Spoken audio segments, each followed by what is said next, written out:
We are live now, yeah. We are live. Okay, great. Good evening, everyone. Those who are joining on this call. First of all, thanks to our expert speakers for today's conversation on this important topic. Professor Ramgopal Rao, Vice Chancellor, Group Vice Chancellor of BITS Group, Pilani, and other institutions in India and outside. Also, our expert speaker, Dr. Anandi Iyer, the India head of Fraunhofer Institute, as well as the leadership team of FICCI Innovation and Technology Committee and Group. Thank you so much for joining us for this important conversation. I know there is some background to this conversation, which I'll allude to when we go into the questions. I also welcome those who are joining in live through our YouTube live channel of Office of Scientific Advisor to the Government of India. So there, I think our colleagues are there to also collate inputs and comments that are coming through for this conversation. We will use a 60-minute slot, of which 40 to 45 in a moderated, curated conversation with segments. And then the remaining 15 minutes or so, we'll have it for any pressing comments and questions that are coming based on what we are discussing in this session.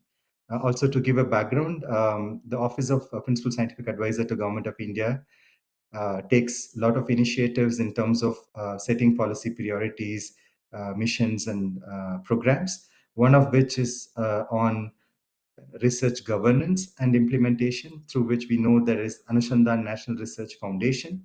They recently concluded Prime Minister's Science, Technology, Innovation Advisory Council meeting, which is of its 26th sitting on 18th of October, discussed a very important topic of industry academia partnership to accelerate research and innovation in the country.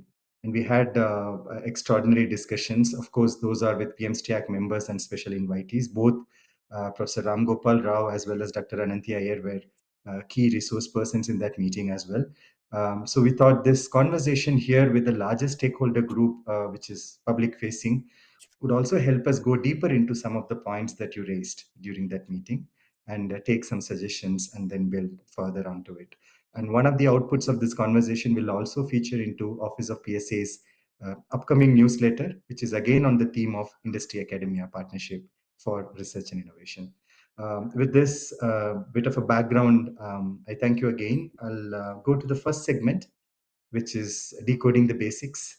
We'll start with Professor Ram Gopal, and the same background question will also be for Dr. Anandi. Professor Ram Gopal, I think for the benefit of our viewers, also for those who are going to read this proceeding, there are various notions of industry academia partnership around the world.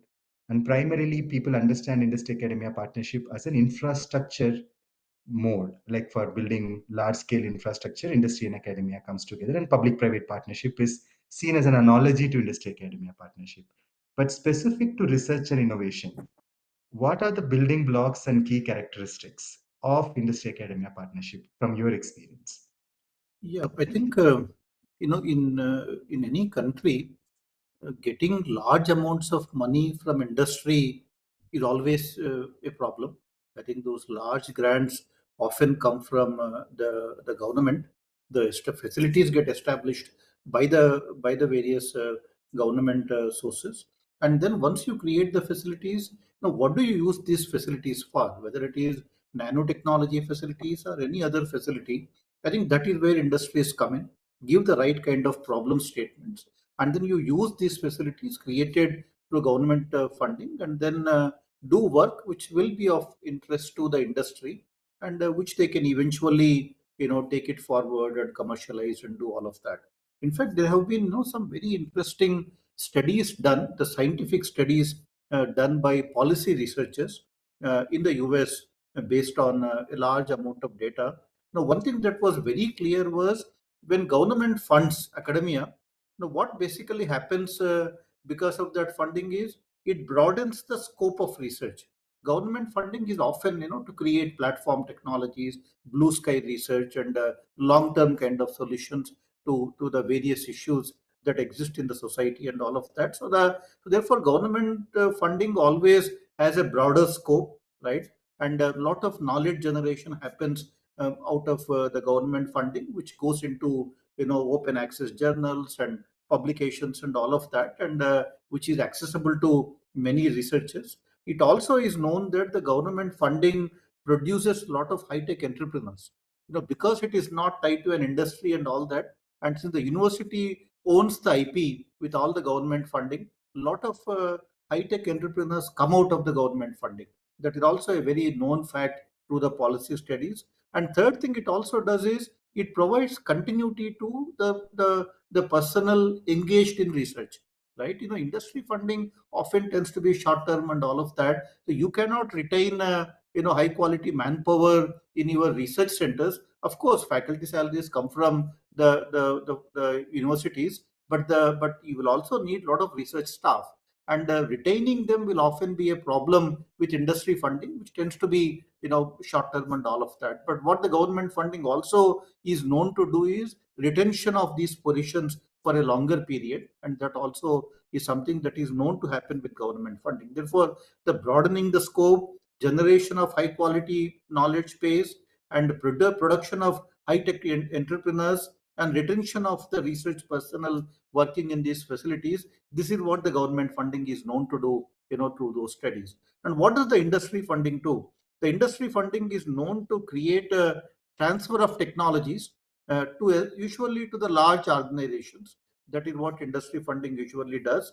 And new product development, that's what industry funding does, that comes to academia. And also new process development. So based on large amount of data in the US, this is what distinguishes the government funding and industry funding. Therefore, both the types of funding are important. I mean, you cannot just sustain the research and the momentum only through industry funding or through the government funding. The co-funding model is what is absolutely essential.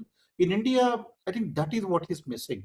Probably, even government is not funding enough. The government funding, as many PSA reports also highlight, is just 0.65% of GDP, which is less than what other BRICS nations actually support in their countries. So we are one of the lowest spenders when it comes to research, even on the part of government. And when it comes to the industry, it's even worse, right? I mean, we are currently ranked something like 66th in the world when it comes to academia industry collaborations. 66th, as per the innovation report.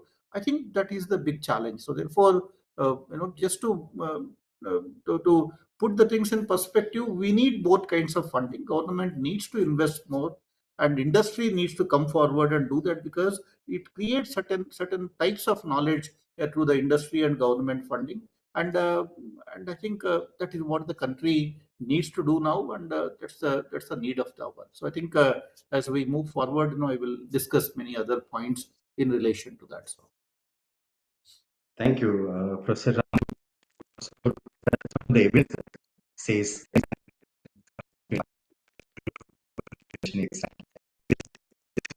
aspect of ranking metrics, we stand, I think, above your 60. voice is breaking only for me or for every other? Yeah, your voice was It's Also, breaking for the breaking. Voice last was breaking. Yeah. Yeah, yeah, it's breaking for us maybe. also.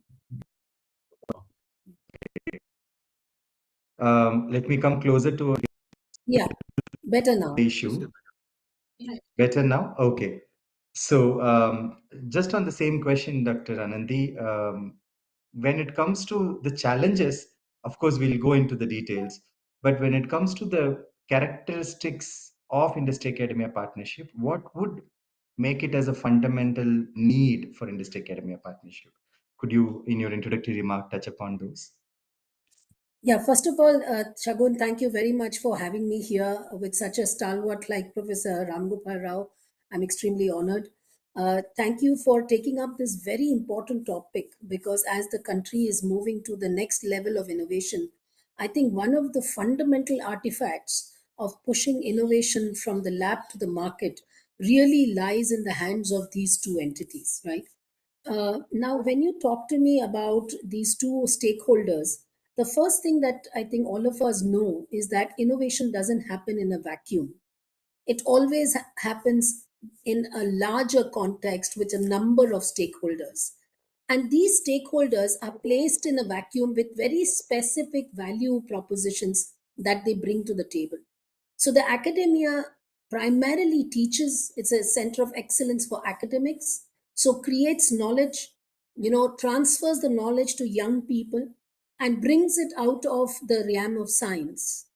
Then then come institutions that pick up this basic research and translate it, what you call translational research, to the industry. And the industry takes it to the market. Now, this would be a typical triple helix model. But we also know that today that triple helix is being challenged on many fronts. Today you have startups, you have government playing a much larger role than it did in mission-oriented innovation programs such as SDG programs. Even we saw it in COVID.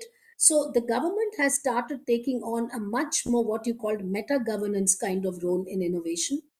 And you also have startups, accelerators, and incubators playing a role. So the model from a triple helix model, it has moved to a multi-stakeholder model of innovation. The core in all of these remains trust.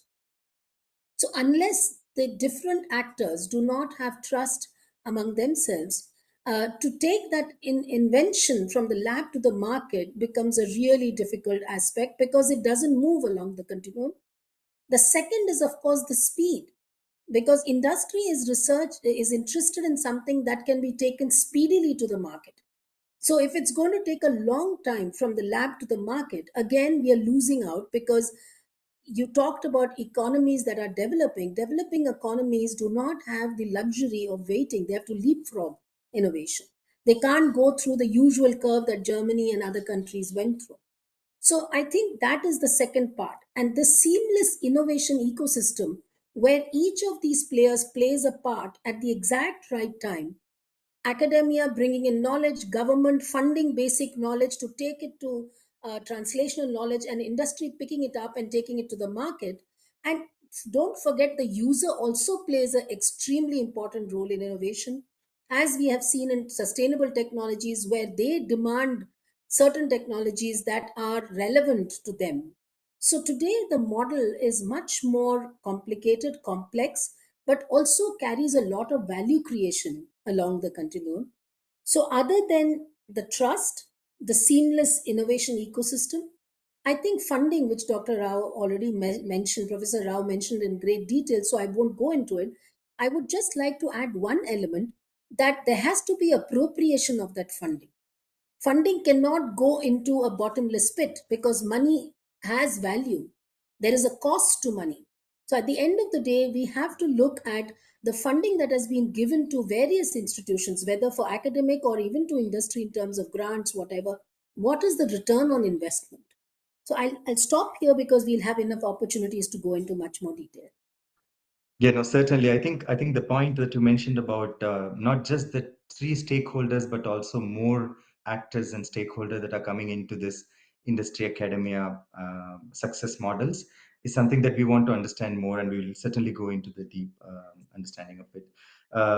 Professor Ramgopal, on the aspect of institutional policies, people sometimes see it as them versus us. Most of the time, they say institutions are not ready for industry relevant research, and industry sometimes say you don't have capacity to acquire the knowledge that is coming from various levels of intensity in research.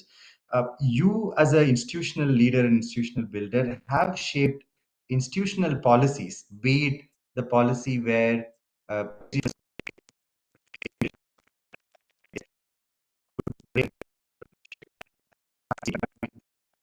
similarly you also institutional. I'm sorry, I lost you for the What last role do you 10 think? seconds. Couldn't hear you. Your voice was breaking Okay. again.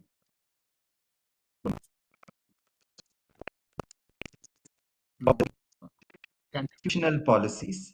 yeah, institutional policy. Yeah, that I got. Yeah, I'm sorry.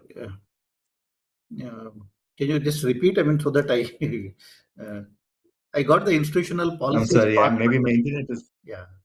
So, Yeah, the role of institutional policies in ensuring from institutions' point of view. yeah, that's okay. I think I got the overall crux of what you were saying. I think there are a lot of things institutions need to do. When I look at the challenges or the barriers for academia industry collaborations, I see two types of barriers. One type of barrier is the transaction related barriers, right? The transaction related barriers are the IP, for example, where if industry wants to collaborate with academia, the first question is who owns the IP, right?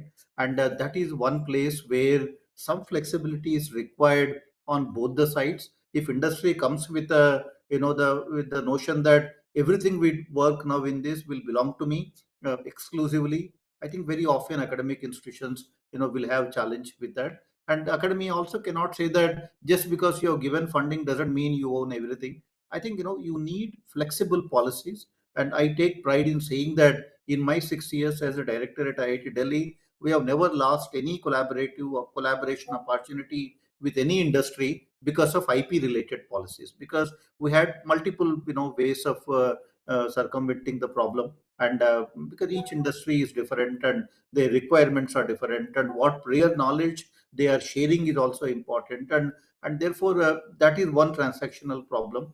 And sometimes simple things like even the arbitration clause, right?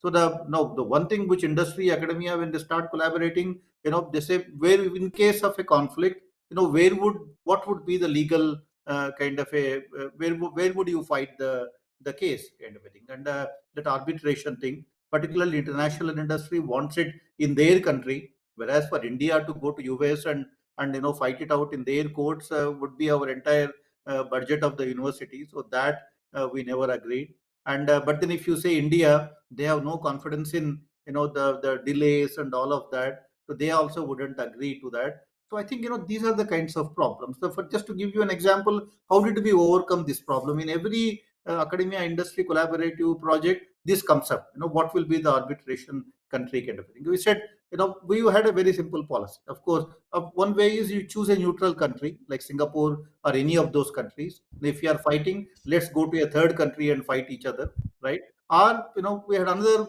case where we said, if you are suing us, you sue us in India, right? And if we are suing you, we sue you in your native country, right?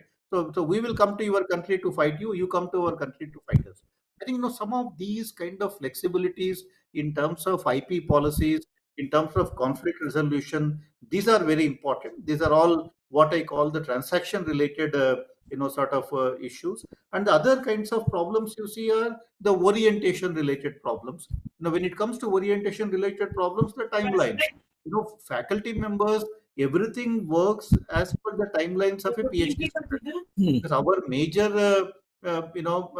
the stakeholders for research in academia, tend to be PhD students, and they join on a project and they do the coursework. They start with the project, so there is an initial preparation time. And industries, can't really tolerate, that 1 year of delay to even start the project, and they don't want anything like that. So therefore, how do start producing results, from the first quarter onwards? Is often a challenge, and very often finding the right kind of manpower takes time. And so that is one orientation related problems.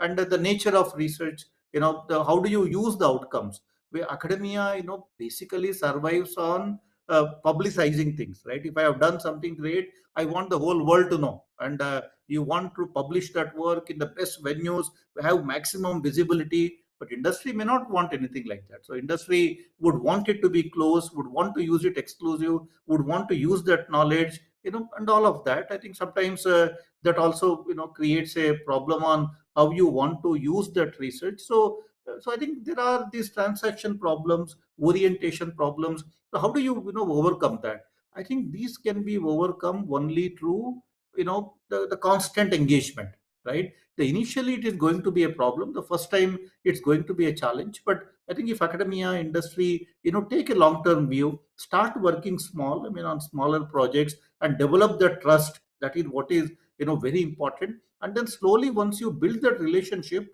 I think things will all fall in place, and many of these kind of problems will vanish. So I think what is important is that flexibility on the part of academic institute, not overvalue the IP that you generate as if it's going to be $1 billion worth, and why would I give it away for $50,000 kind of a thing. And on the industry side, have that open mind, understand the academia limitations too, in terms of timelines, in terms of they need to, showcase the work in public fora, and then, what can be published, what cannot be published, constantly working with them.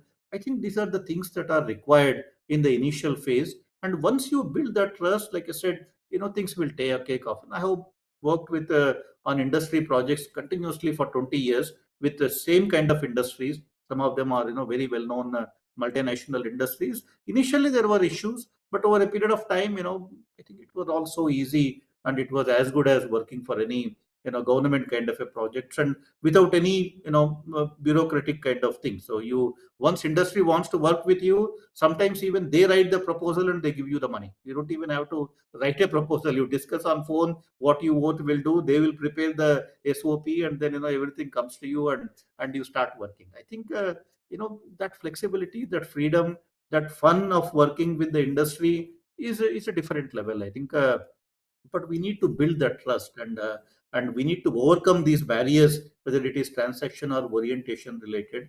And Hmm. it takes a little bit of effort, but it can be done. And I think that's what we need to be doing. So Thank you, Professor Ramgopal. I hope I'm audible. My bandwidth is slightly limited.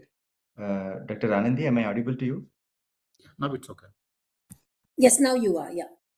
Okay.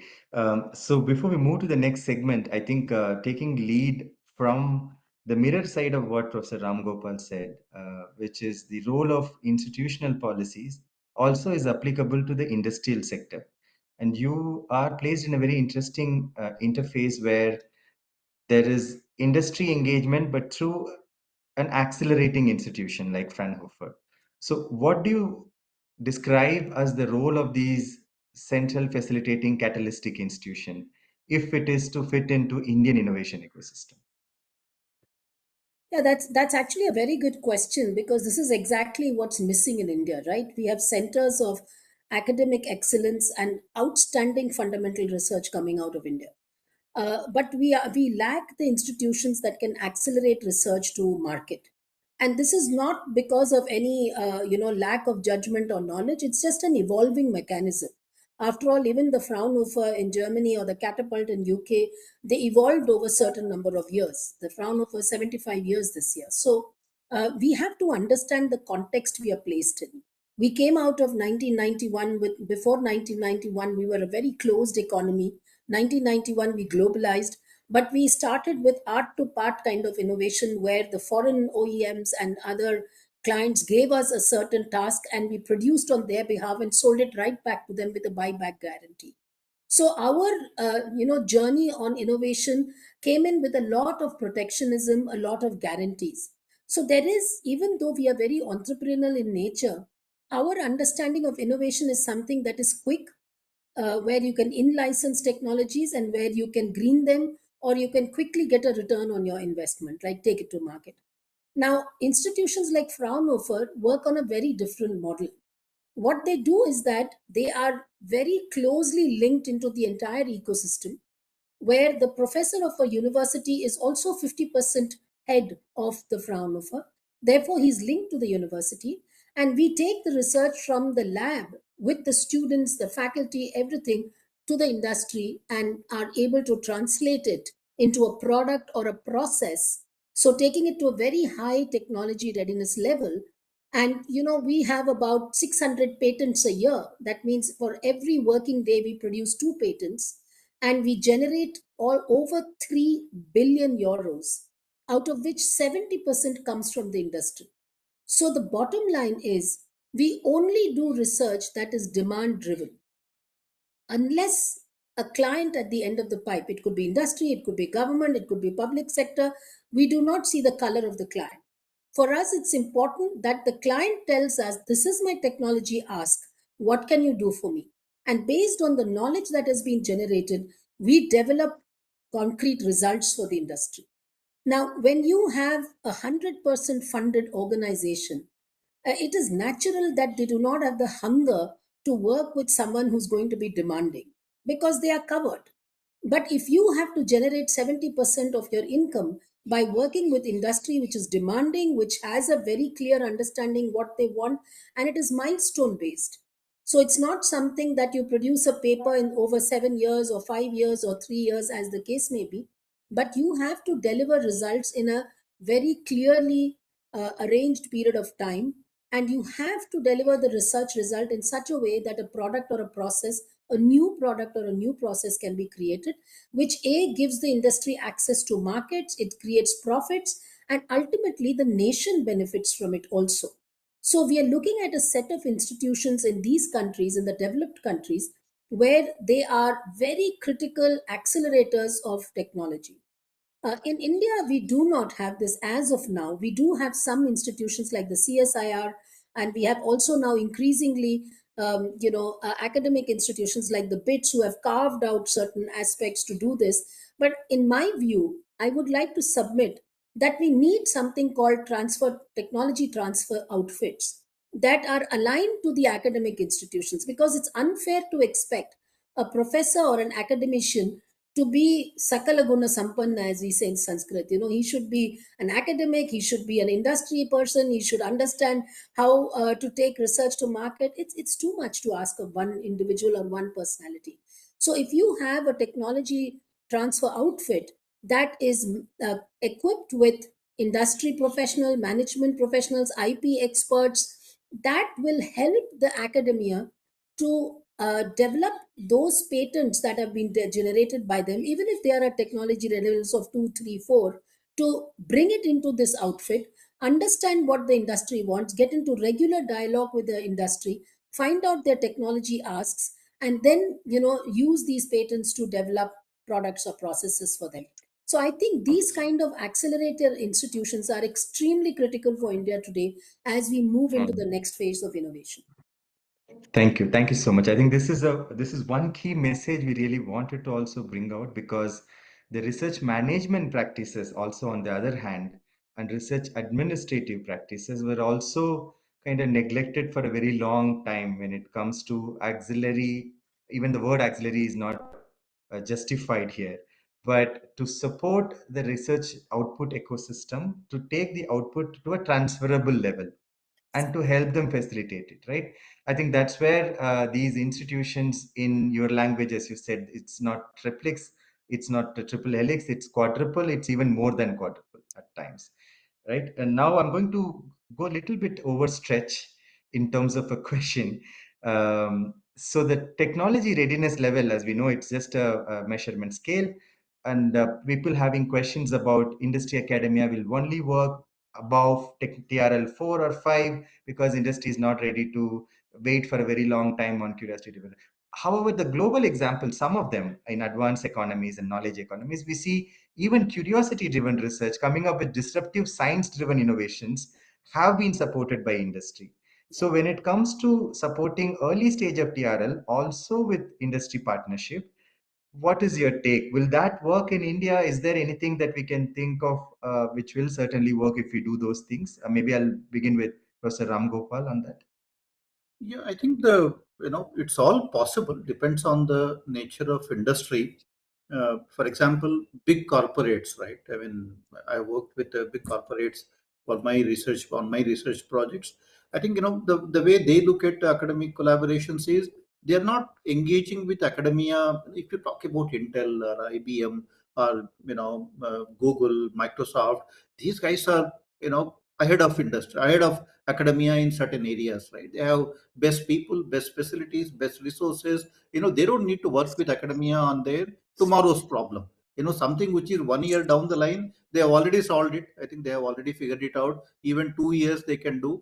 So many of these big industries, when they engage with academia, they are engaging for a 5 year down the horizon, right? 5 years down the line, what will be the challenge they might face? Because they all have roadmaps. They know what they are going to do pretty much, in those kind of timelines. So they engage with academia on a long-term strategic kind of a partnership. So they don't mind publishing papers. They don't mind world to see that they are working on such futuristic problems, because it gives them, strengthens their the perception of that particular industry. So very often I have seen these large industries tend to engage academia on a 5 year down the line kind of a problem. There can be short-term projects, right? Quarterly, yearly kind of things, but these big industries, I haven't seen them engaging with academia on such 1 year, 2 year, kind of problems. And sometimes when they are doing some work, in the product development, process development, they might have faced a challenge, right? They might go to an expert to seek an opinion, but very often I think that's not the way they would even want to do that, because they have all the best experts and resources and all of that. I think that's the kind of problems these industries would engage with. But but these big corporates can do that. What about the medium, small scale or micro industries? They don't have that kind of a long term vision. They don't have those kind of resources. Very often they don't even have the confidence to even go and approach these big institutions for their research needs and all of that. I think that is where government coming in and doing that matchmaking is very important, right? While big corporates would be able to engage all these top institutions and do research which is long term in nature, but the small medium scale industries will neither have the bandwidth nor the connections nor the confidence to take up such kind of problems. I think there we need to focus more, because particularly in a country like India, right? I mean, MSME is our major, economic driver, and for a country like us, simple things can actually make a big difference. And in one of the institutions I was there, there was a very interesting project on bead making kind of machines. There were in Mathura and in those areas, there were people who were making these beads, for various purposes, but they were all doing it by their hand. All that IIT Delhi did was, to essentially automate the whole process. By automating the process, they were able to improve the throughput, right? They were able to, the people who were earning 3,000 rupees were actually beginning to earn 10,000 rupees now, because they could produce more of those, using the little bit of automation. I think those sort of interventions can be major game changers. And but that is where academia doesn't know where to start, right? And these people will not come on their own to a large institute and then ask for that kind of a help. I think that is where some kind of matchmaking, some kind of connecting the dots is very essential right now. So I think the MSME point is really a new perspective that we probably have not thought through much enough. When we advertised this dialogue in social media, there was a comment also from one of the researchers who follow the office of PSA, saying that M.H. Balasubramania, Professor M.H. Balasubramania in ISC, who works on how MSME innovation ecosystem forms the clusters along with academic institution to address their smaller problems which never get documented most of the time, and his work mostly is about how do you address those gap that they are trying to in fact, the PSA in the office, the PSA office had created what was known as RUTAG, Rural Hmm. Technology Advisory Groups, in major institutions. These RUTAGs are Hmm. very active right now. They are the ones who are connecting with the rural, the companies, the rural micro small scale industries, and they are actually helping Hmm. them. But a little bit Hmm. of hand holding, a little bit of funding support, I think that can actually go a long way. Because the impact they are bringing in, is tremendous. And that a family earning 3,000 rupees now earns Hmm. 10,000 rupees will actually transform everything for that family. I think, Hmm. that is what, Absolutely. where probably we need to invest more. So. Absolutely, absolutely. Dr. Ananti, on the same question about the range of TRLs where industry academia may work, will work, and should work. Of course, you have one perspective to bring in here, which is in Germany, there are these specialized institutions which are trying to bring in industry investment in early stage of TRLs. We have been doing also some mapping internally. From that understanding, could you bring in that perspective? Will that be a possibility to think through in India? Yeah, from our vantage point of Fraunhofer experience, both in Germany and India, I see it slightly differently, right? We in Germany too, the small and medium industry is the driver of technology. You'll be surprised that the large industry does not even contribute 3% of GDP. It's actually the small and medium who are the hidden champions who are driving technology. They are the tech champions, the world leaders, export leaders, etc. And similarly, in India, I'm seeing the medium industry. showing a lot of promise, particularly the second and third generation family businesses.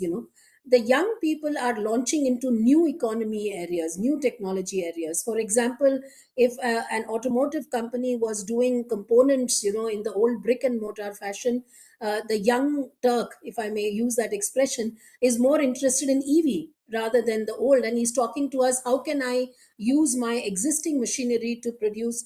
I'm doing forging, but I want to get into EV. How do I transfer that knowledge? How do I?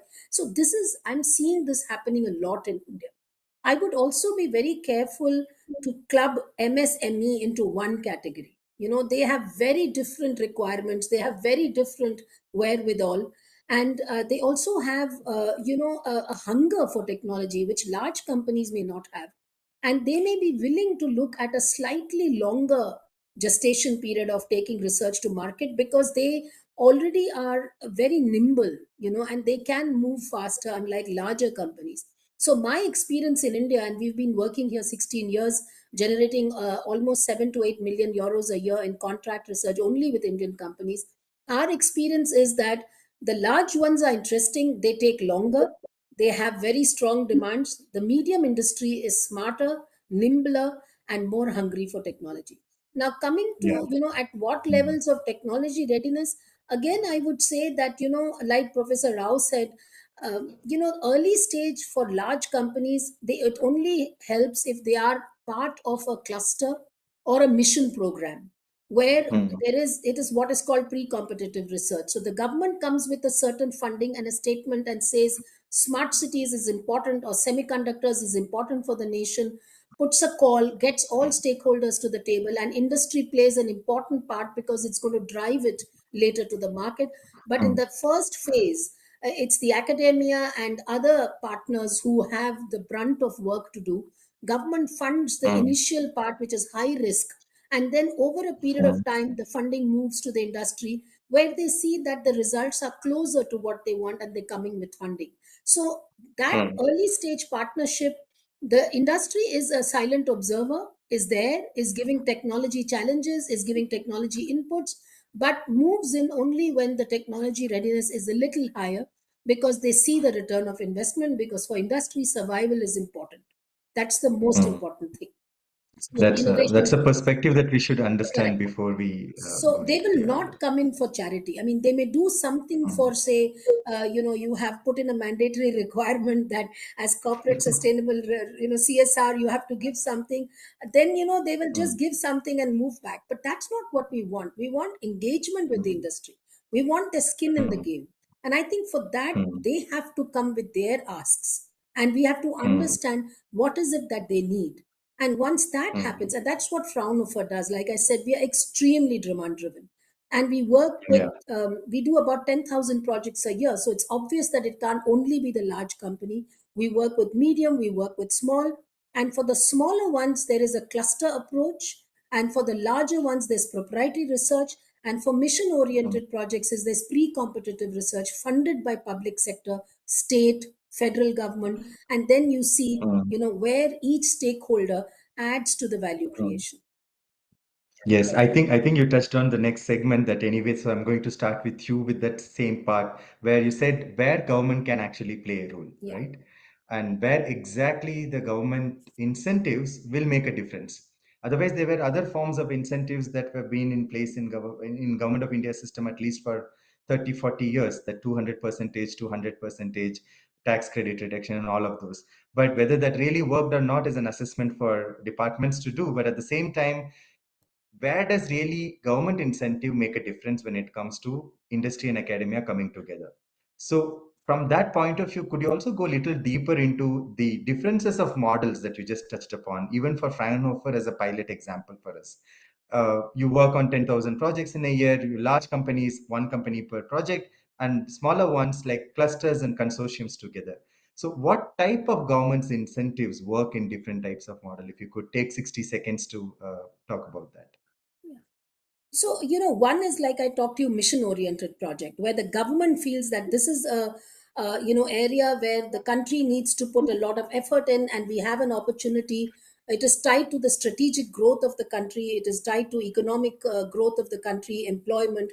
there are multiple metrics that come into play, and the government may identify, say, 5 topics like semiconductors and renewable energy, digital innovation, etc., etc. Now, there it is a multi-stakeholder model, because the government says here is the funds for it because this is required for the nation, and they bring stakeholders to the model. There are best practice examples from Canada, which has set up a super cluster where they brought in an entire universe of stakeholders together, set very clear outcomes of IP, of projects, of multi-stakeholder partnerships, etc., etc., and they set it up, and it's a huge success. Korea is a huge success on semiconductor, where they identified tech champions and said, here is the fund.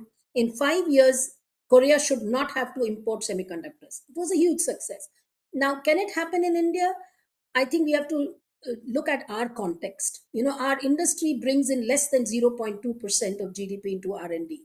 They need cranking up. The total internal GDP contribution is 0.8 of the entire country. We are talking of countries like Germany, which bring in around 4% of GDP. Korea is 5.4%. Israel is 5.2%. So we have a long distance to cover. I would say the industry needs some incentives. I would bat for that.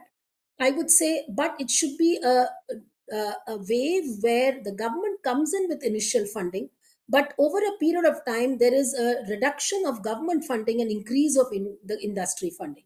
So, supposing there's a 5-year program for semiconductors, in the first 2 years, the government should give, say, 60 to 80% of funding, but in the next 2 years, it should actually come down to 20-30%, so that the industry is first enthused to come on board, but they also have a skin in game.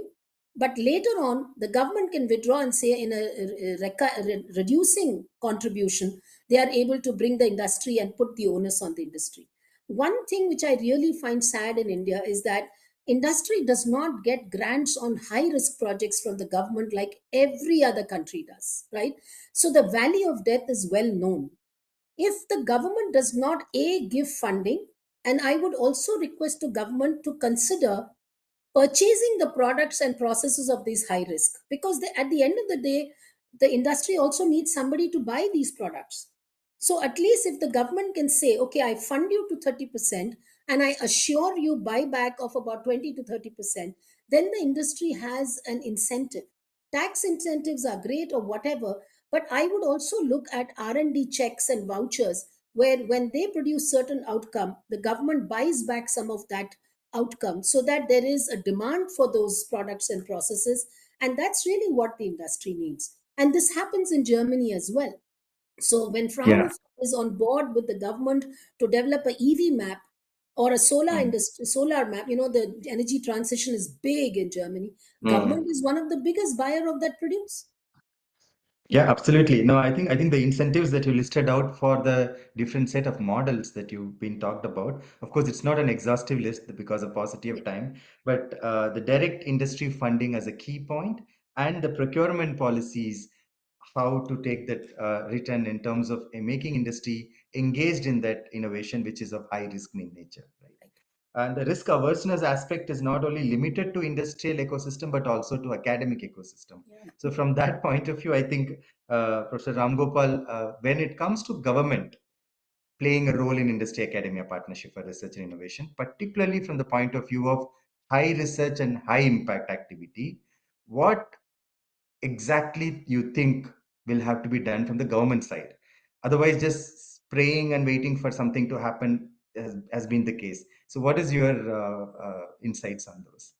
I think this high impact, high gain, high impact kind of a thing, right? So high risk, high reward. That's what there is a program by Department of Science and Technology, and I was speaking with Ashutosh Sharma the other day, and so the challenge with all of these problems is today with the bureaucratic kind of the ease of doing research, right? That is probably at its low right now. I mean, of course, I'm hoping that through ANRF things will get addressed and all of that. I was very happy to note, some of the structural changes in ANRF, where not having a finance secretary, all of that. I think some major changes have taken place in the ANRF. The time only will tell how it will go. But the fundamental problem is, if I am on a committee, right, and if I give a project to a researcher, And if the researcher doesn't succeed in executing whatever were the objectives, the funding agency will have a problem. Me as the committee, will be asked questions, why have I funded that project which did not happen, kind of thing. I think, to this, then there will be inquiries, this, that, and all of that. With government money, you cannot fail. That is how government operates, right? Everything that government does has to be successful. And if you are not seen as successful, then somebody will ask you questions why you are not successful, and all of that. It just doesn't work like that, right? In a high risk, high reward kind of a plan, I mean, you need to be prepared for 80% of your projects to fail.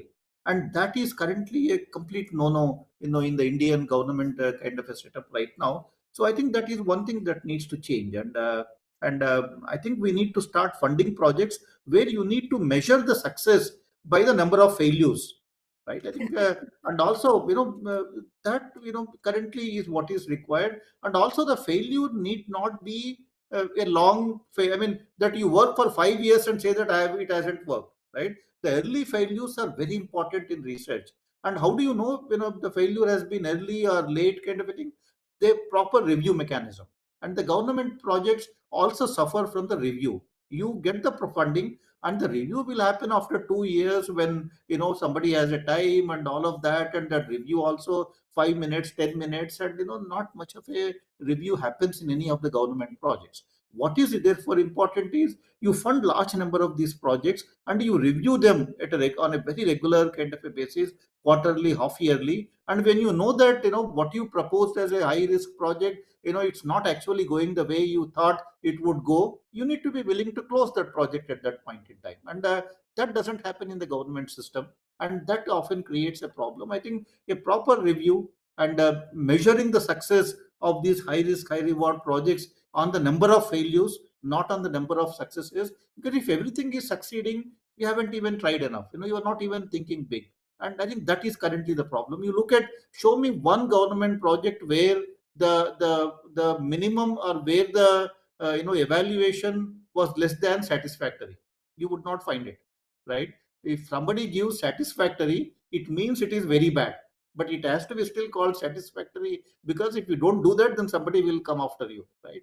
These are the kinds of challenges we have created for ourselves. In that kind of a Mm, bureaucratic system, nobody can afford to fail, and everybody is mm, now trying to be seen as successful. Whether it is mm, successful or not is a different thing. No proper mm, review takes place, because I think, the whole process of the review is all, broken down right now. And mm, I think these are the kinds of challenges that we need to mm. fix. And I am I hoping that. think, Professor Ramgopal, you're raising a very, very important point. I think, I don't know whether our viewers and audience is understanding the intensity of that point, which is just because the government agencies have selected those projects to fund, they, in the review process, try to show as a minimum success at least, Exactly. right? That's no substitute for a very rigorous assessment process. I think it's a very, very critical point for us to look deeper into. I mean, I really regret that we don't have much time for this conversation to go into the nitty-gritties. We also promised some of the discussions through participants in this call. So I'll take next few minutes to see if there is anybody who would like to engage with you directly on some of the pressing comments or thoughts that they would have. Nidhi, how would we take up these questions through hand raise signal? Yes, yes, we can do that. Okay. So on call, we have some of our senior colleagues from office and from other organizations. If any of you have any thoughts or questions or comments, please feel free to raise your hand and we can take up your question. I just see, I think Divya has a hand up. Divya, please. Divya is officer in special duty with PSA in Office of PSA. Divya, over to Hi, you. Chagun. Thank you. Thank you so much. And thank you, sir and Mrs. Iyer, for the interactive discussion. I have one question going through the discussion. We understand that we require this kind of partnership for the current technology. One thing which may be needed is that what do you think could be the avenues where perhaps the government funding is not there, but we have to also prime up the partnership of industry and academia for the future technologies? So what could be those that we don't have to address the similar circumstances of the current time, let's say in 15 years from now? So your thoughts on those? No, that's a. Can I take that? I mean, maybe Dr. Iyer can add Please. No, further no, to that. But please. you Yes, know, yes. these are very interesting kind of problems. For example, look at Einstein's work on gravitational waves, right? 100 years ago, right? Mm. And that no industry would have funded gravitational waves kind of a study, which Einstein proposed, right? And but then today the gravitational waves were proven, right, through all those experiments, and now it has become a tool to explore the outer space. Until now, telescopes were all there, but now gravitational waves have become a tool for explore the outer space.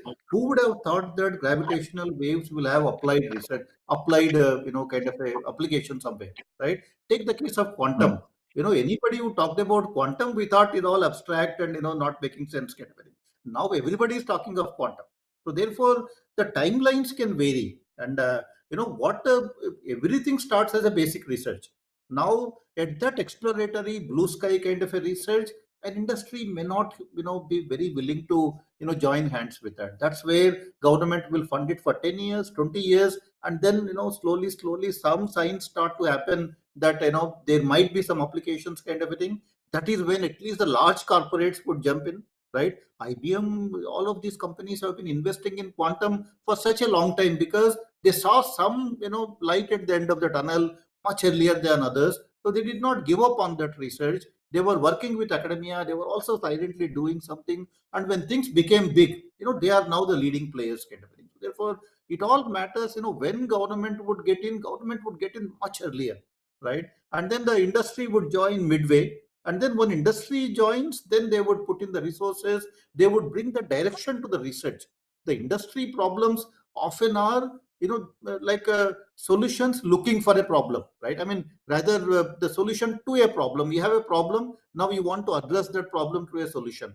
So industry research is always solution to a problem, whereas the government funding or academicians, if we leave it to ourselves, it's always solutions looking for a problem.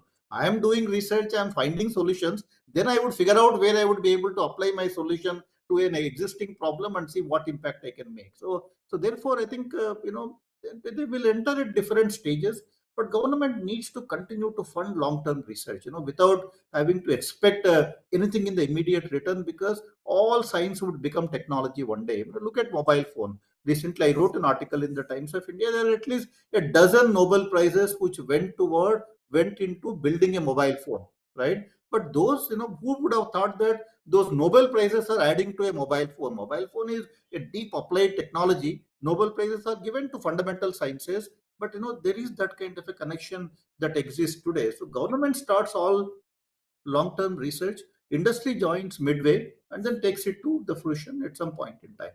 I think that's the kind of a thing we need to see. Yeah. I Anandi, would agree to that. I would just say that, the first and foremost thing that governments need to know is the strategic direction that the country wants to take. So once you know that, for the next 15 years, this is the inherent strength that the country has, that could be one pivot point. The second could be, where should the industry invent so that it doesn't lose out to its competitors? Right? Solar, if we had only looked into solar a little bit more carefully, we wouldn't be so dependent on some other countries today, where our entire value chain is dependent on them. So I think you look at the point of view from strength, what you are capable of doing, and one where you need to have strength in order to be competitive in the world market.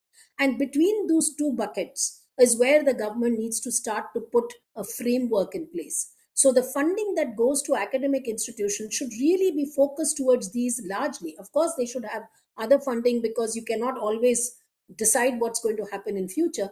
But if at least you have an idea where you want to take the nation, then the funding happens to the academic institutions in that, and industry comes on board being, equipped with the capability to take that research to the market.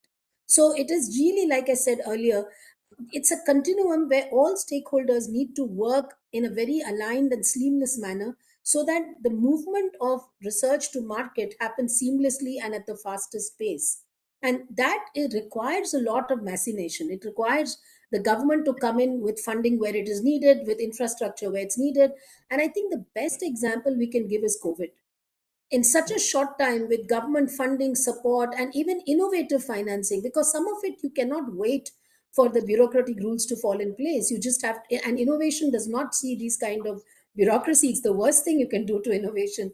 You just have to let them be. The 76 institutes that Fraunhofer has, each one is completely independent. They can decide what they want to do. The only thing they have to ensure is they create 70% of their funding through private partnership, through projects from the industry. The rest is their choice. The headquarters cannot dictate terms to them to say this institute should do this or that. So I think they need freedom. Academicians need freedom. Science happens, innovation happens in a free zone. But it has to be tied to a larger framework, and government support has to create that enabling framework, which I honestly think the government today is doing extremely well. I think this, Sounds good. Thanks so much. Yeah, Professor. one point to that, because that just triggered a thought in my mind. So I think these are very interesting points. So I think what she said, if government starts a mission mode program, right? This mission mode program could be as specific as you want to double the efficiency of a solar cell from the current value of 22%, 23%. I want to make it 50% now, right? You do whatever it takes. You create that. Yeah. That is, it kind of a tall order. Now, entire academia, entire industry, you fund just to achieve that, right? That could be one type of mission mode projects where government can set the targets, and then academia, industry, everybody comes together and works on that. Or as simple as, let's say, doing diabetes monitoring without non-invasive diabetes monitoring, right? In a watch, can I have sugar level monitored? And you define that as a mission mode project. Again, there will be so much of scope to try out new technologies, new materials, new platforms. I think these are the kinds of things which government needs to define, and then that's when the excitement will come in, and that's where academia industry will see a reason to join. And if you succeed, you are creating a disruptive technology in all of these kind of spaces. I think we need to think of such disruptive ideas, define them properly at the national level, and which can have an impact globally, and then put our resources together, and then throw a open challenge to industry, academia to work and come up with solutions. I think we are not doing it right now. All our research is bottom up, right? I decide a problem, I come to you, ask for funding, right? How many times have you told me what I should be doing and everything? It doesn't happen, often in this country. I think, that's where we need to be doing. We need to define those disruptive ideas, and then, put in resources in achieving those. Even if you succeed in 2 out of 10, you would have still made a big mark in some of these areas. I think the message is very clear about setting larger goals and priorities to have directionality to where it should be and where the resources should be put in. I would seek your approval to take one more question, because we are hitting 6 now. There is Dakshata, a policy fellow with the office. Dakshata, would you like to ask your question? Thank you, Chagun. Thank you, Professor Rao and Dr. Iyer, for a very insightful discussion. My question is primarily about assessing the success of industry academia partnerships. So basically, as we all understand that the measures of success are different for both industry and academia, and their engagements differ also in terms of technology readiness level, where they come into picture. Similarly, there are several other actors who are also taking part in this ecosystem. Against this backdrop, how do we assess the success? Are there any indicators or measures or matrices that are being followed globally, or India should follow those? So I would place that question to maybe Dr. Iyer and both of you. Yeah. Over to you. No, that's again a very, very important question, and it's one of my key topics for research. See, appropriation is at the end of the day the most important thing in any research program, right? There has to be an outcome. Now, it could be in terms of funds, money for the industry. It could be in terms of high quality research for the academia. It could be in terms of products for the users, right? But what happens in our country, as opposed to some of the countries that I've seen, is that we focus too much on the outcome, which Professor Rao also said. It has to be a success. Now, we are talking about the end result being a success, but what about the process indicators? And if you look at some of these countries, they have very fine process indicators which ensure that if everything falls right, you will reach at some point in time. So I can explain to you some of the process indicators very quickly. One is the institution that's getting the funding or the activity that's happening run by highly qualified technology people who are at the pole of that technology? Are they carrying the latest capability in terms of technology and knowledge? The second, so that you know that the people who are running the project are really the best people you can have, because at the end of the day, it's all in the minds of people. It's knowledge economy. The second is the institution partnering with others, because like I said, innovation cannot happen in silos. It doesn't happen in vacuum. So is one institution getting 100 crores and keeping that money to itself and putting up a lab and doing something, or is it bringing other stakeholders together with it to accelerate research? So partnership metric is very, very important. The third is how many small and medium industry are benefiting from it. We talked about the SME angle. Large industry will find its way. But are you bringing, so are you not only bringing small and medium, but is it, who are your clients? Is that a number of clients that you're serving, or one Microsoft? So that is again risk mitigation by ensuring that you're serving a large, broad spectrum of clients. That's another metric. And final metric is, are you generating income? Because, like I said earlier, if an institution that's getting funding gets 100% funding all the time over 40 years, it's very difficult to push them to become more industry focused, demand driven, because there is a complacence that sets in. So there has to be a little bit of a push to say, is there generation of some income that's happening? Can you at least cover your operating costs initially, and then move on to more reducing funding from other third party, but actually generating your own income? So there are many more metrics like that. How many spin-offs were created? In what period of time did you achieve the results? So I think if we bring in process indicators, because innovation cannot always be demanded at for a certain outcome. Sometimes in Fraunhofer, the technology may work, but it's not economically viable for the industry. So we even tell them that, look, technology is great, but don't take it to market right now because you won't make money on it. So I think the outcome should not become the be all and end all of the process. There has to be intermediate process indicators that tell you, are we moving in the right direction?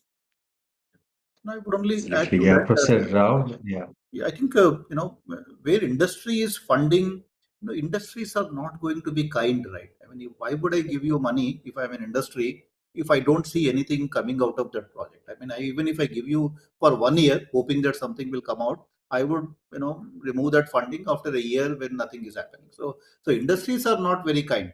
They are very outcome driven, right? Unless it is impacting my bottom line in some way, have I understood my process better, has my product got developed any better, has it improved my some aspect of product development? Unless I see anything coming and adding to my knowledge, I would not want to fund anything. So therefore, where an industry is involved, you don't have to worry about how to measure the outcome and all that. If industry comes back and funds you, it means that they were happy with you earlier and they are coming back again. So that is how it actually works. And uh, I think to me, that should not be an issue at all where industry is involved. But I was in one of the government meetings and I was saying, create a co-funding program, right? Now, what this co-funding program is, if an industry says that I like this project, let the faculty members or a team of researchers go and pitch to an industry, get some funding from them, 1 crore of rupees an industry is putting into that project, but the project cost is, let's say, 2 crores or 3 crores. Provide the gap funding without asking too many questions. That industry is not going to put 1 crore of money, real money, not in kind or anything, real money into the project unless they have seen value in that. So if an industry takes that call and willing to put in that hard cash of 1 crore, I think government should not ask too many questions again and stop the whole thing. I think that is the kind of an approach we need to take for some more time, at least in India, where the relationships are at such a low level, where hardly any substantial collaboration is happening. Now, at least for the next 10 years, where industry is putting in money, let the government co-fund it, at least to whatever extent that is possible. And once you build those bridges, once you build those relationships, build the trust, then things will be fine. In the future, you can be more selective and all of that. Right now, we need to get more and more co-funding schemes in the country, because we are at a very low level right now when it comes to academia industry collaborations. Thank you. Thanks, Dakshata. Thank you, Professor Rao and Dr. Iyer. We do have a hand up, but I'm not sure because Professor Ramgopal said 6 o'clock. He had a hard No, I stop. don't have a problem. No, I'm sorry. I don't have any issue. Not an issue. Okay. I think my colleague from office again, Rahul, if you have your question, you can pose it to the speakers. Yeah, hi. Thank you, Professor Rao and Dr. Anandi, for your insight. And as you must be aware that we have a platform called as Manthan, through which we are coaching industry academia collaboration. And I have reached out to both of you for basically for support, especially in terms of some of the emerging technologies where industries are looking for solutions. And what we have found, especially in some of the areas like aviation or airport technologies or energy efficiencies, the capacity development of researcher is an issue. And second thing, what we have seen is how to do a interdisciplinary research, because many of these technologies cannot be done by one professor and one institute also. Yeah. And where different labs, whether they are CSIR labs and IITs and ITs, all of them has to come together.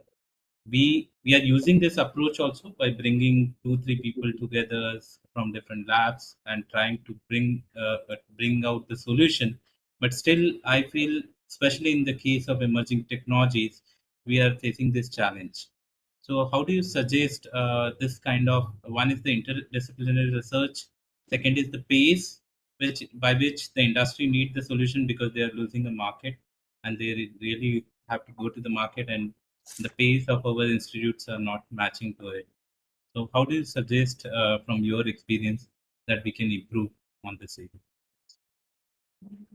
I think, it's Professor an Rao, interesting. maybe can Yeah, react. the Manthan is a great platform. I think we need to strengthen it. In fact, there are many good things that DST is doing, PSA office is doing, but somehow that awareness is missing both in academia as well as in the industry circles. For example, DST runs this Prime Minister's Fellowship Scheme, and you ask any industry, I can tell you 8 out of 10 industries wouldn't even know that such a scheme actually existed, kind of a thing.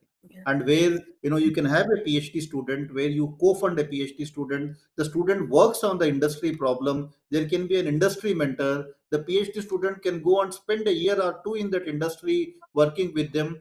I mean, nothing can be better than that, but hardly any industry is coming forward to support that program because they don't even know, but so I think some of these are more related to the awareness kind of issues, and how to reach out and all that, I don't know. Maybe unless honorable prime minister tweets about these programs, I don't see how the country will talk about them, because only he has that reach at the grassroots level. And I think how to bring these some of these nice initiatives into limelight and make everybody become aware of it is one thing that I also feel we need to do. And this multidisciplinary collaborations is very important. I mean, anything that is now impactful is actually happening at the intersection of two disciplines. And like I was just reading an article where the innovation happens at the edge of your discipline, right? That is where the innovation happens. And I think that is where. And also not everybody, you need to realize, having been in academic system for over 25 years now, having done large number of such projects, I can tell you only a senior level person can bring all these great young scientists together and run that project. You give that project to an assistant professor to run that large interdisciplinary project, I can tell you by end of 2 years they wouldn't even be on talking terms, right? I mean, so it just wouldn't happen. But you have these JC Bose fellows, you have great scientists in this country. We have reached a certain stage, and they don't have anything of their self interest. Now fellows of these academies and all of them, entrust them that responsibility of leading such projects.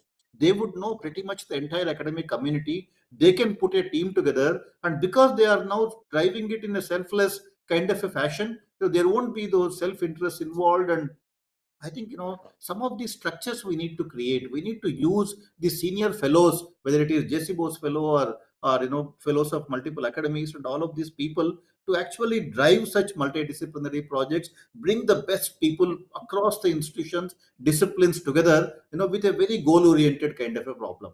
Some of them are very capable of doing that, and I think unless we create these kind of channels, I don't know how we will ever solve these problems. Hmm. Dr. Iyer, do you have anything to add on Rahul's point?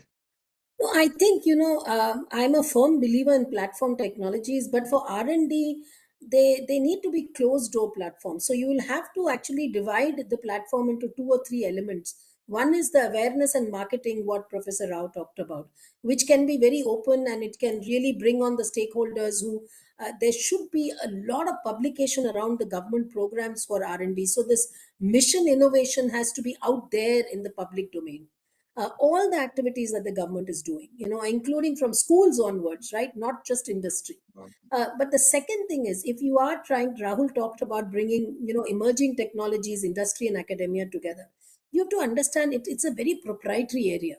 Like each industry wants to have its own pole position. It's an area where it wants to excel. So I am a little skeptical whether they will come on a platform and talk about their capabilities. That has to be done in a closed door format. We have in front of platforms like the data space research, where you have to be a member, you can put in your asks and there will be challenges from the other partners and you solve it.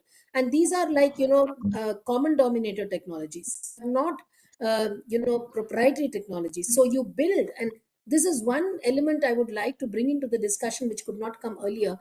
I think organizations like Manthan should democratize technology, that which is not proprietary technology, that can be spread across a larger base of companies. Because today you have excellence in, for example, in casting. We have 10 companies which are world leaders in casting, and then there's absolutely nothing. The rest of them are still doing manual Rajasthani labor to do the grain filing of the grains. And this has to change if you want to absorb technology faster in a larger base. So I think organizations like Manthan can actually conduct workshops around basic technologies, so that the critical gaps in technologies are covered by a larger number of companies. And so this kind of work Manthan can do phenomenally. Thank you, Dr. Anandi. That we covered ranges, I mean, too broad right now, but thankfully we had time to go into some of the specific challenges and suggestions, be it in terms of autonomy of research or flexibility in the financial models, or in terms of setting agenda at the highest level to have it implemented rather than the bottom-up approach as it was highlighted by Professor Rao. So all those points certainly addresses what we wanted to discuss today. In addition to this, there are also certain points. I'm not sure whether we will have time for going into the details of this. For example, MNC R&D investment that happens in this country. I think the top 500 MNCs have, globally spending MNCs have their presence in India. However, whatever they invest, do they really contribute to Indian innovation ecosystem? The question remains really unanswered, because they are doing things to report back to whatever their supply chain mechanisms in the global headquarters is. Here, if you have to do it, I think there is a set of questions that first of all we need to ask and understand. Before we conclude this, if you have any thoughts on that MNC R&D and their role into Indian innovation ecosystem with academia playing it, we'll take your remarks and then we'll go for your final remarks also for this session along with that. I'll start with Professor Rao. I think they are doing it, but they can do more. In fact, I had made this suggestion once. You know, I think there has to be some reporting structure, right? PSA office or to a parliamentary kind of a process. All these MNCs every year report to some office in the country on how much money have they spent on in collaborating with academia, right? Just one reporting structure every year, I can tell you, brings a lot of transparency to that. Once that information becomes public, right? No MNC will be willing to, because they are all big brands, and for them that public perception, everything matters so much. Just you have to create that reporting structure. I can tell you, a lot of these MNCs are spending more money on travel than in collaborating with academia. I'm not saying it out of anything. I'm saying it after reading their balance sheets and all of that. I think time has come now to tighten things a little bit, right? I mean, I think just create that reporting mechanism through a parliamentary process, And I can tell you within 2 years, you will see a lot of MNCs collaborating with a lot of institutions, actually providing funding. It will change the entire scenario. You are in a very interesting position, Dr. Iyer. I know whatever you're going to say, you have a double edge here. But what I would like to also hear is be blunt, just as much Yeah, as so possible. I really hate to say this, but I have a slightly differentiated view on this. I think I totally agree with one thing, that there is immense R&D happening in the GCCs, in MNCs, but it's precisely happening because they have a free hand, right? And they are able to do it without bureaucracy, without somebody looking over your shoulder. And they have energetic young people whom they pay well, they look after them well. So there is an ecosystem that has been created which is very conducive for innovation and research. Now, I have an experiment which I've done where I've brought in 10 German companies, and these are all GCCs working for their parent company. But we have started working with them over the last 1.5 years on India specific challenges. For example, accident research, right? And we are saying that, okay, you have capabilities, you have the intellectual arbitrage. Can we give you 10 challenges from India, and can we work together on that? We create a proof of concept. Let the Indian government take it and scale it, right? So this is working. So just yesterday when the chancellor came, we signed an MOU with the ACMA Mobility Foundation to work with 6 of these large companies on India specific challenges. They are funding, they are giving funds to IIT Madras, and unfortunately the CSIR allows you only to give it to government approved, not even approved, funded organizations. So I'm not sure if BITS can get it, which it should, but ideally you should open Can it get up. we, Yeah, we I can mean, do. right. So see if they can, but what they do is that they're not sure whether the professors can give them what they want. So they give about 1 crore and they sit back and say, okay, do whatever, buy your equipment, buy. But that's not what we want. We want them to engage with us. We want them to work on India specific challenges, which are very different from their global markets. So I have a very firm view on that, but I'd just like to say one thing why. Because I met a CEO of a global CEO of a German company, and when I told him, can we do something for India? He said, no, I have a global product. I don't start looking at regional markets. If it works for India, great. If it doesn't, we look at some other product. We don't want that. We want somebody who's engaged here, taking advantage of our young people, taking advantage of the excellent infrastructure here to contribute to our country. And I think that we can do by engaging with them, by putting in a constructive relationship rather than a policing relationship, and then bring them on board and say, how can we support you to do more here? And I think there are measures we can do. Bright minds like, the bit students and everything, if we can bring them in a way that we structure a relationship, and see what is the win-win.